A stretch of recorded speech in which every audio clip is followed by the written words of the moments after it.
I recently was pleasantly reminded of the existence of the 1998 DreamWorks movie The Prince of Egypt. The movie is a take on the Exodus story from the Bible, which is surprising coming from a big Hollywood studio. It even has huge actors as many of the characters from large to minor roles, such as Sir Patrick Stewart, Val Kilmer, Michelle Pfeiffer, Jeff Goldblum, Danny Glover, and many more. The soundtrack was done by Hans Zimmer, and the animation is on par with any Disney movie from the time. Where's the recognition for this movie? Was it swept under the rug by Hollywood and the larger audiences due to its quote-unquote religious message? Or was it simply unlucky, lost to the sands of time?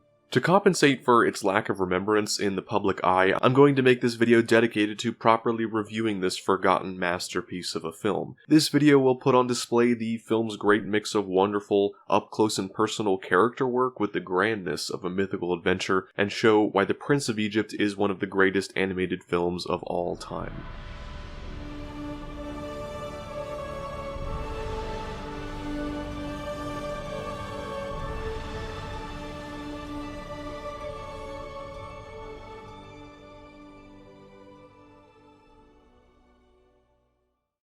Before getting into the actual meat and potatoes, it is necessary to note that the film is prefaced with a much-needed disclaimer concerning the nature of the storytelling. The white-on-black text briefly explains that the story is an adaptation of Exodus with creative and historical liberties taken. This is a very important disclaimer when making films about the Bible or any historically based narrative, as the events not only happened but also carry great implications. It can be argued that no matter what, details from the text must be added to or changed when converting a book to the screen, much less a biblical story, most if not all of which are not written to read like a novel, but rather as a condensed telling of events.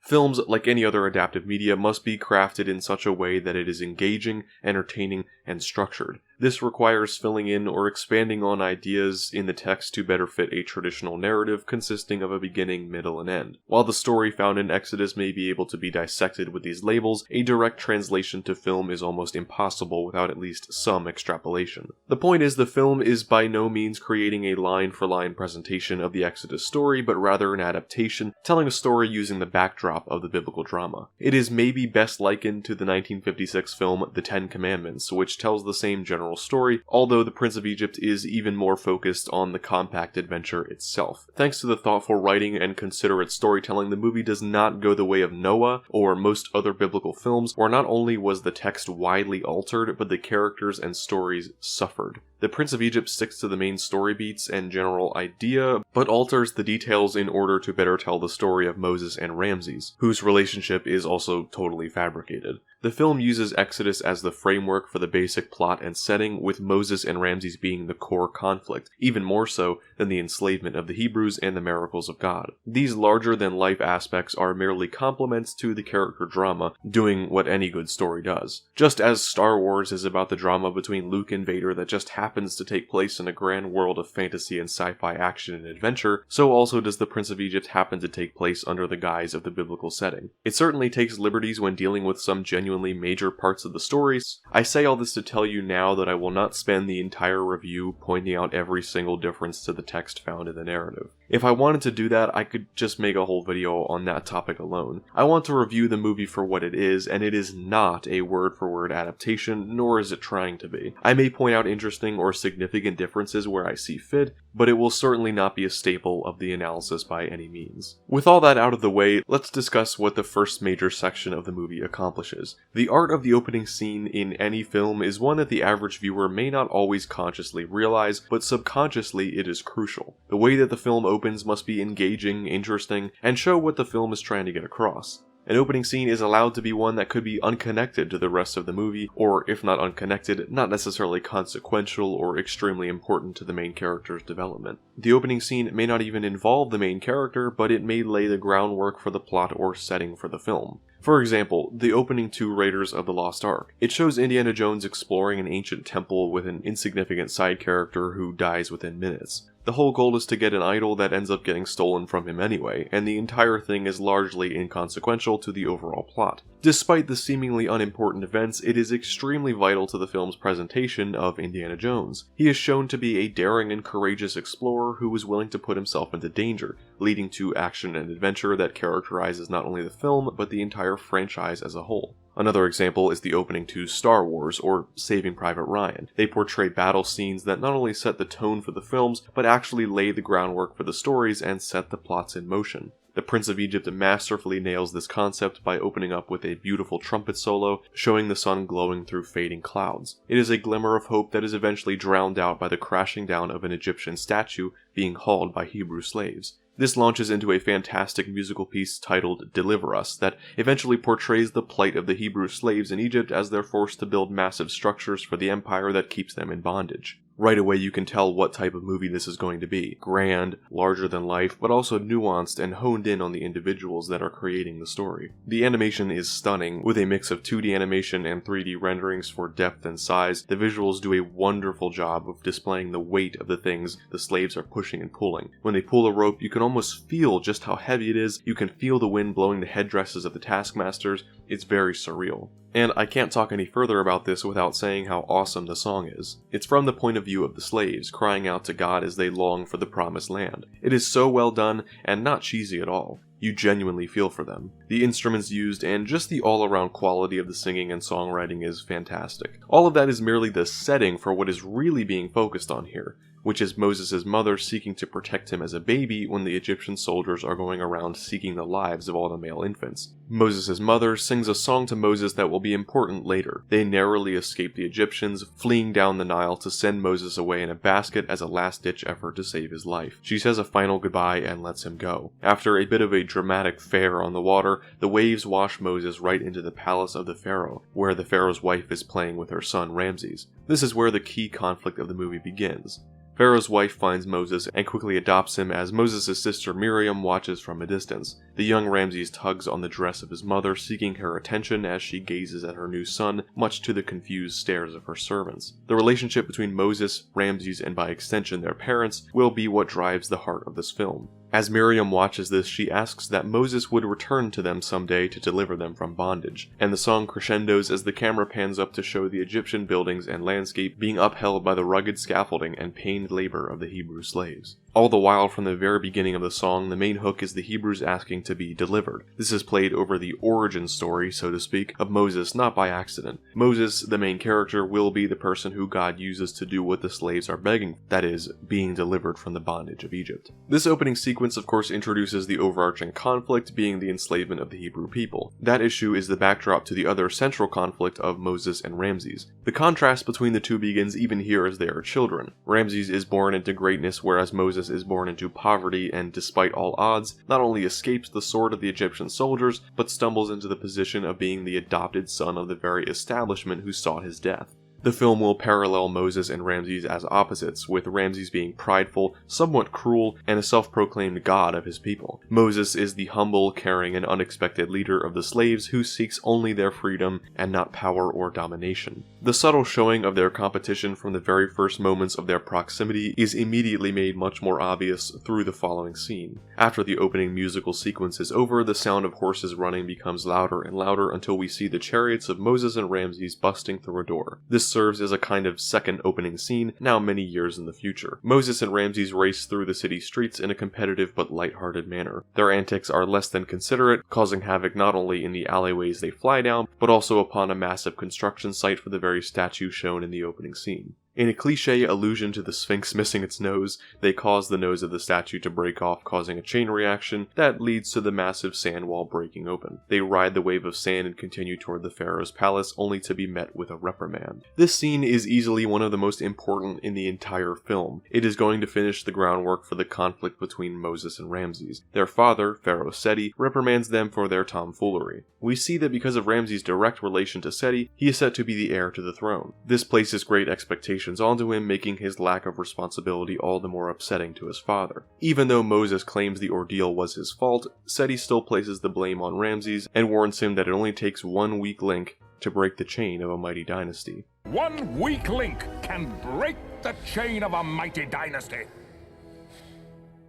Ramses storms off and Moses is left to receive a much different treatment. He continues to apologize and even sticks up for his brother. Seti clarifies lovingly that he is only looking out for Ramses. He also makes an interesting remark about how Moses will never have to carry the weight of the crown he is passing to Ramses. a form of irony and foreshadowing, as Moses will of course eventually become a leader and carry a weight far greater than the position of Pharaoh. Moses pleads to give Ramses a chance to prove himself, and Seti agrees. This scene, as I said, has just completed the introduction to the film's conflict. We now see very clearly that Ramses is under much pressure to be the next leader, and his brother Moses apparently holds him back from doing so. This continues as Moses goes to speak with Ramses and they recap the accusations from their father. Ramses is clearly disturbed by the fact that Seti implied he could bring down the dynasty, and Moses, who is trying to lighten the mood, offers yet another foreshadowing message, saying, "Statues cracking and toppling over, the Nile drying up. Single-handedly, you will manage to bring the greatest kingdom on earth to ruin." After messing with the Egyptian priests, they realize they are running late to the banquet that Seti had alluded to earlier. Once they arrive fashionably late, so to speak, Ramses is informed that he has just been given a leadership position, and their mother implies that Seti had heeded the advice from Moses to give Ramses an opportunity. At this banquet, the high priests offer tribute to Ramses at the request of Moses, and they use their magic tricks to unveil a woman that they have on a string, Zipporah. Ramses gives her to Moses, but she resists, and Moses tricks her into falling into the pond in the middle of the room. Their mother looks on in disapproval as Moses and Ramses act rather cruelly to Zipporah, and she is sent off to be placed in Moses' room. Not a great first impression. In the midst of his feeling of guilt, Ramses gives Moses a ring, signifying a promotion to a position of leadership as well. This ring will serve as a symbol of Moses' life in Egypt, his connection to the glory he had there, and most importantly, his relationship with Ramses. Moses goes back to his room to find Zipporah has made her escape. As he goes to look for her, he stops two guards who are about to cross her path. Rather than inform them that she is right behind them about to leave, he instead tells them about the man tied up in his room, graciously allowing her to slip away. He follows her down into the city streets and stumbles upon two people who had just given her water for her journey. One of the people drops a pot at his feet, and it turns out they are not just any people. The man and woman are Moses' siblings, Miriam and Aaron. Miriam assumes that he had finally come to bring them their freedom, and he laughs this off. She continues to explain to him that they are in fact related, and he becomes angry. As Aaron tries to stop her from being punished, she tells him that their mother sent him in a basket down the river to save his life, alluding to his so-called father, the pharaoh, being the one from whom he was being saved. Moses is enraged by this, and begins to storm off until Miriam starts to sing the song that their mother sang to him before letting him go. This was a song that apparently stuck with Moses, as he was actually whistling it in one of the previous scenes.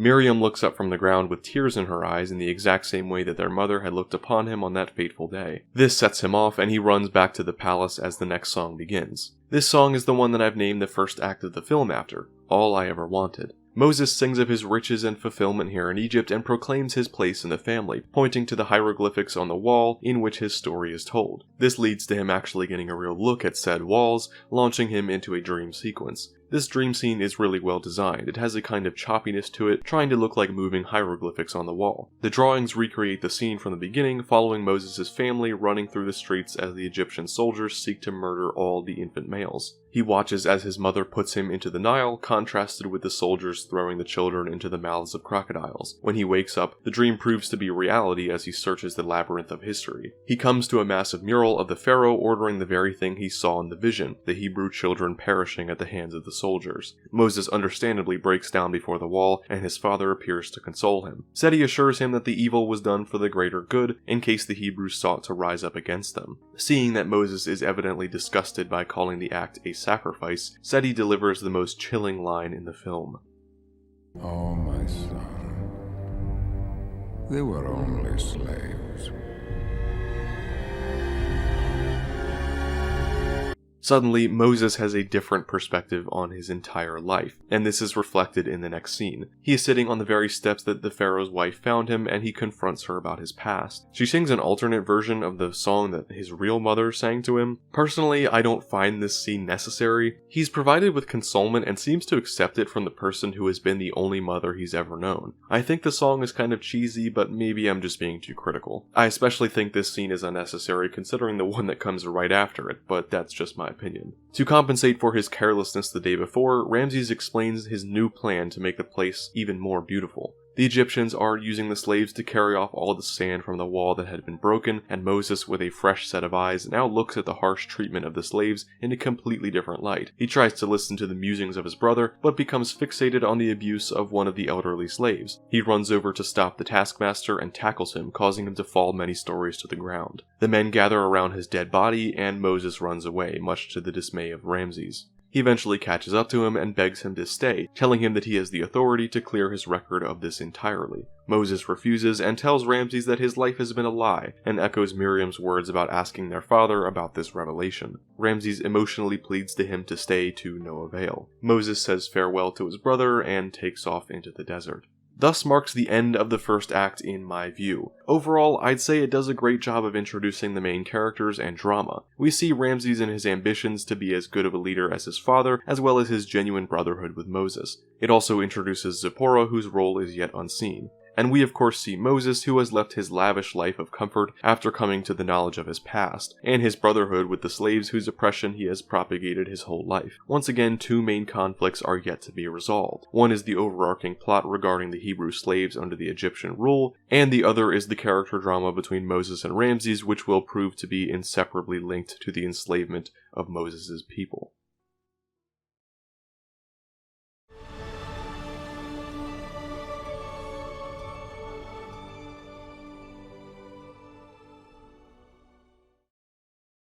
So now Moses is off wandering on his own. Lost in the desert, he sheds his Egyptian garments but decides to keep the ring given to him by Ramses. A sandstorm blows in and comically leaves him buried in the sand, and a camel carrying water comes along to wake him up. It carries him all the way to a well where many sheep are gathering. He looks up to see two men stealing some of the sheep from three little girls, and he courageously gets their attention only to let their camels go running free. After they run off, Moses stoops over and falls into a well. The girls try to pull him out of the well when their sister shows up to help, who just so happens to be the captive woman who Moses had allowed to escape, Zipporah. Once she realizes who the man in the well is, she lets him fall back down. Although he does end up getting out, and the people who Zipporah are with clean him and give him clothes. Zipporah's father, Jethro, invites him into their tribe. Jethro commends Moses for being a man of honor, which Moses denies. Zipporah seems to notice this humility, seeing a change in attitude from his former self. Jethro explains to him that he certainly has earned some worth, considering it was him who saved Zipporah from Egypt, as well as helping his other daughters with the two thieves. He tells Moses to look at his life from heaven's eyes, launching into probably my least favorite song in the film.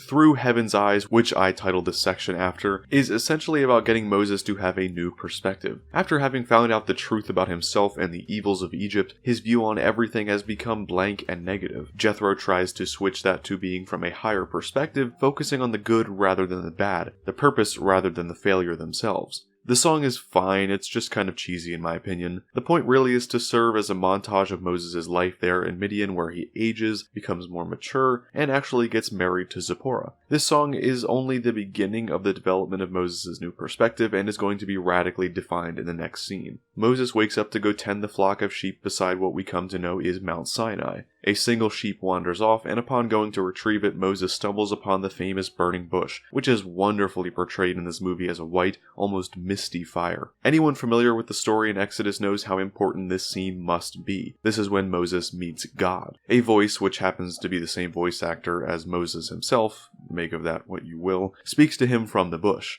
Moses is astonished as God informs him that he has seen the oppression of the Hebrews and has heard their cry. He tells them that he will actually send him to Pharaoh. Moses doubts this decision, leading God to sternly tell him to obey, which is immediately followed by a loving embrace of sorts and an assurance that he will be with him. This scene is perfect. It lifts a lot of lines directly from the text and does a good job at capturing the mood as well. It definitely cuts out a lot and is much shorter, but it perfectly portrays God as loving but also very serious. The beautiful bewilderment and joy Moses is shown to experience is so heartwarming, and the whole thing is just really well done. The sequence also introduces a really beautiful motif that is consistently used afterward, which is sort of the God theme. It plays whenever something related to God is happening, and it's really moving. So Moses leaves and tells Zipporah, shown in yet another very creative way. The music continues to play, and the audio of the actual scene is mute. So you're left to see only the physical reactions, and the way Moses acts out what happened as he is telling her shows how excited he is, and I think that's very relatable and realistic.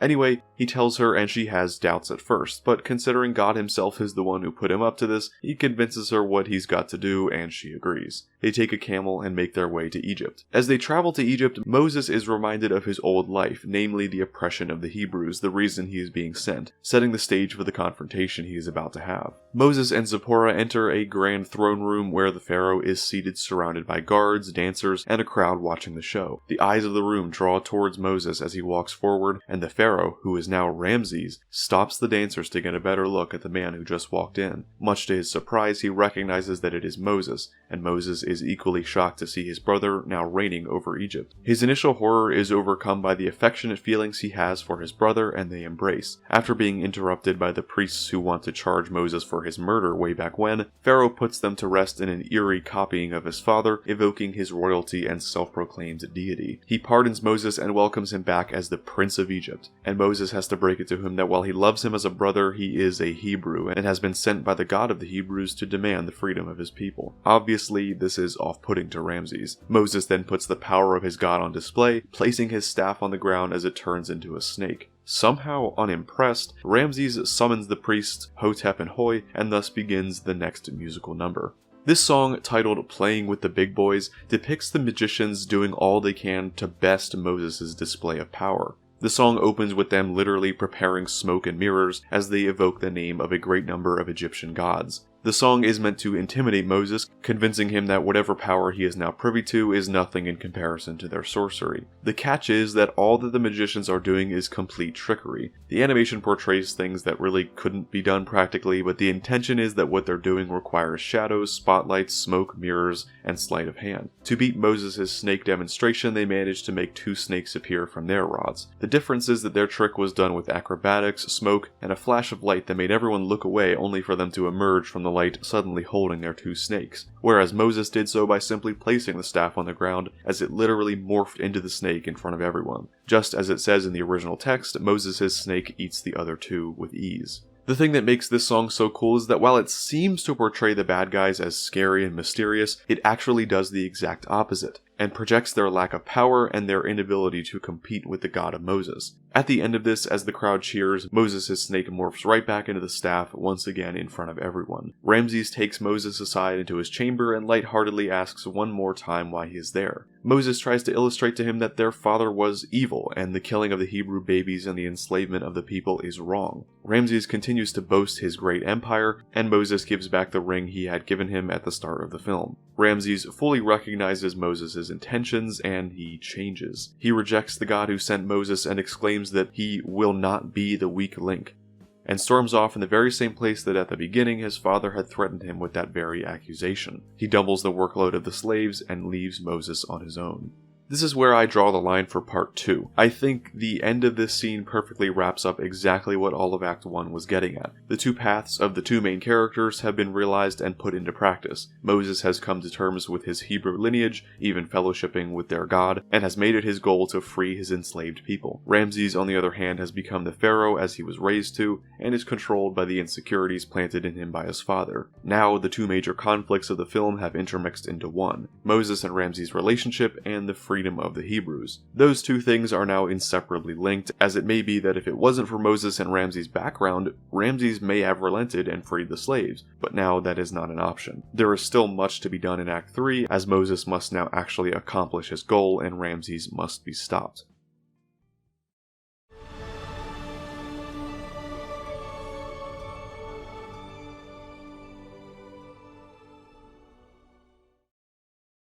Now Moses is left to lead the Hebrews, although they aren't exactly a huge fan of this idea. They reject him, viewing as nothing but a former oppressor who is only causing them more trouble. Even his own brother, Aaron, seems to reject Moses and his mission from God. Moses admits his past wrong to them and is consoled by his sister Miriam. He rises from the mud to approach Pharaoh's boat, which is cruising across the Nile. He calls out to Ramses to let his people go, and Ramses sends his guards to capture him. This scene is actually so beautiful. Moses puts his staff in the river, and out of it flows a transforming plume of scarlet as all the water in the Nile turns to blood.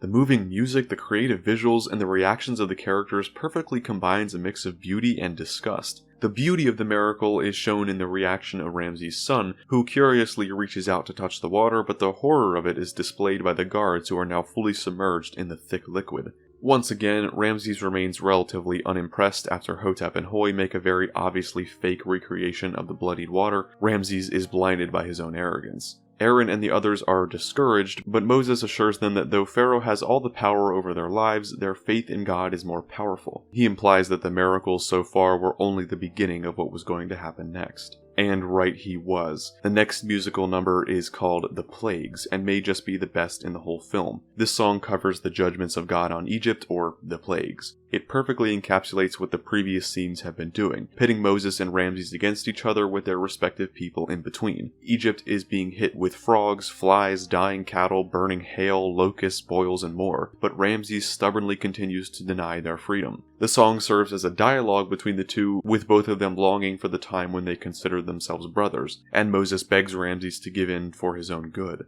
An interesting note is that the last time the magicians are shown is as they are trying to remedy the boils from the plagues, which is the plague in the original story that caused them to no longer be able to stand before Moses. This sequence is a fulfillment of Moses' quips from the beginning of the film about how Ramses would cause the downfall of Egypt, the very thing he is doing by not allowing the Hebrews to leave. The Plagues is super catchy and does a great job of summarizing what is a massive part of the text in such a concise and effective manner. As a very somber version of the earlier song, All I Ever Wanted, plays, Moses roams through the Pharaoh's palace, reminiscing on his past. He comes across where he and Ramses used to talk, and they have a one-on-one. Moses tries to lighten the mood and brings up the shenanigans of their youth. Instead of laughing along, Ramses complains that those very actions got him in trouble and made their father furious with him. His resistance dissipates, and he remembers that Moses was always there to get him out of said trouble. He passionately asks Moses why things can't go back to the way they were, when Ramses' son interrupts them. His son asks why Moses is there, the man who, in his eyes, is causing all of this. Moses clarifies that it is Ramses who is bringing these disasters upon Egypt, and demands once more for him to let the Hebrews go. This angers Ramses, and he recites his usual claim to deity and power. Moses begs Ramses to think of his son as he alludes to another plague, something much worse on the horizon. This only makes Ramses more mad, and he mimics the actions of his father inscribed on the wall, implying he's going to do the same thing he did as the camera tracks the mural depicting the death of the Hebrew babies once again, only this time showing Ramses' son at the bottom, foreshadowing the next plague.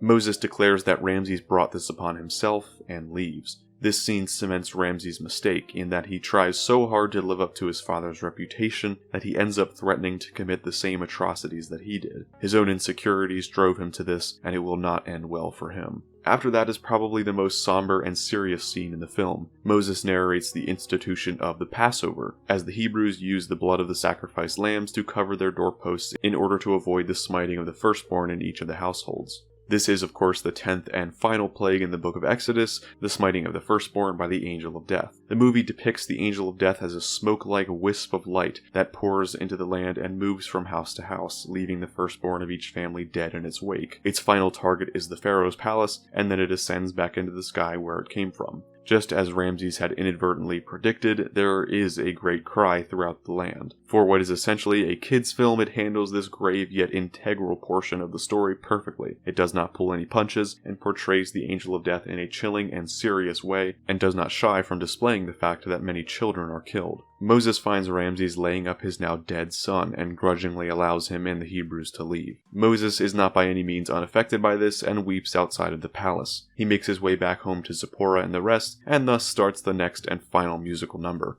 This one is probably my least favorite. In my opinion, it's kind of cheesy and isn't really that great. It's called When You Believe, and is basically about how their faith has allowed them to get to this point, and it's meant to be a silver lining to the destruction they just witnessed in the land. Regardless of the song, the visuals are amazing. The Hebrews make their way out of Egypt, and the toppled statues and destroyed buildings paint the landscape. A large part of the song is actually in Hebrew, which is a unique touch. This song really is meant to be the heart of the film, so I shouldn't make it seem like it's bad or anything. Anyway, they make it to the shore of the Red Sea when suddenly Ramses and his army appear over the ridge. They quickly approach, seeking revenge, and the crowd is backed against the seawall. Storm clouds appear and a great pillar of fire emerges from the sky and blocks the army from reaching them. In a corner and without any option, Moses walks into the water and puts his staff in the air and recalls the words of God from the burning bush. He places the staff down and causes the famous Red Sea parting. The effect really is stunning and beautiful and may just be the best rendition of this scene in any movie, animated or live action.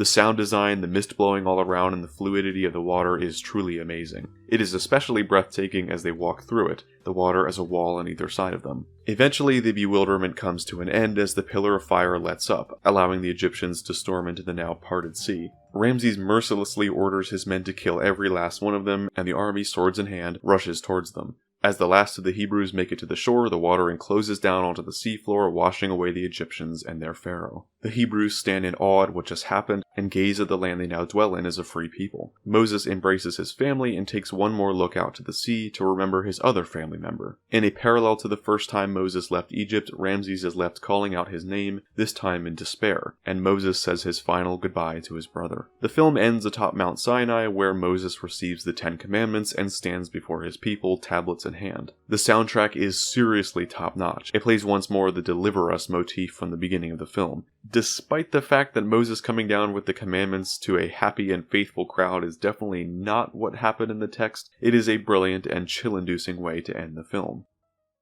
That's it.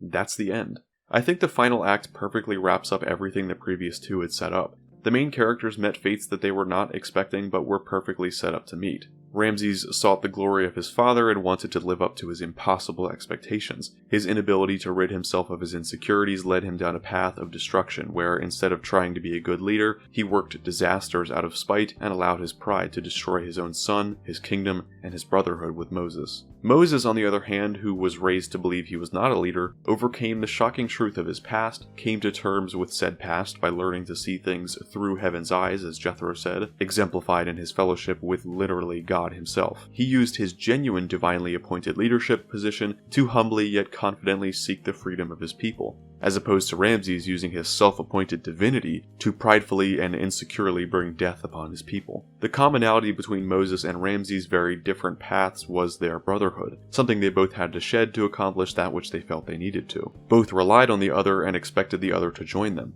Ramses wanted Moses to give up his campaign for the Hebrews, and Moses wanted Ramses to obey the command of God and let his people go. Ramses had to disregard that brotherhood to do what he thought was necessary to solve the problem, that being to kill all the Hebrews and finish his father's work. Moses had to disregard, or at least let go, of the brotherhood to be able to lead his people. The whole movie pivots around their relationship, and nations literally rise and fall over their brotherhood that is not lightly established. The whole movie does an amazing job at portraying it, from their very first meeting, to their youthful shenanigans, their painful parting, their tense yet loving reunitement, and finally their climactic disagreement that ends in a heartbreaking farewell from across the sea. Even the small loose ends are tied. The magicians are proven to not be the big boys they claim to be and cower before the plagues of God. Aaron no longer resents Moses, and the Hebrew people trust Moses to be their leader. I'm not sure of a more perfect way that this story could have been executed. Well, I hope you enjoyed this video. I've loved this movie for quite some time and wanted to make a review of it for a while. I hope that I inspired you to go watch it for yourself regardless of your own feelings on the subject matter, as it is truly a great movie on its own. I think I was able to provide decent commentary and point out the reasons why this movie, so many years later, still has a cult following online.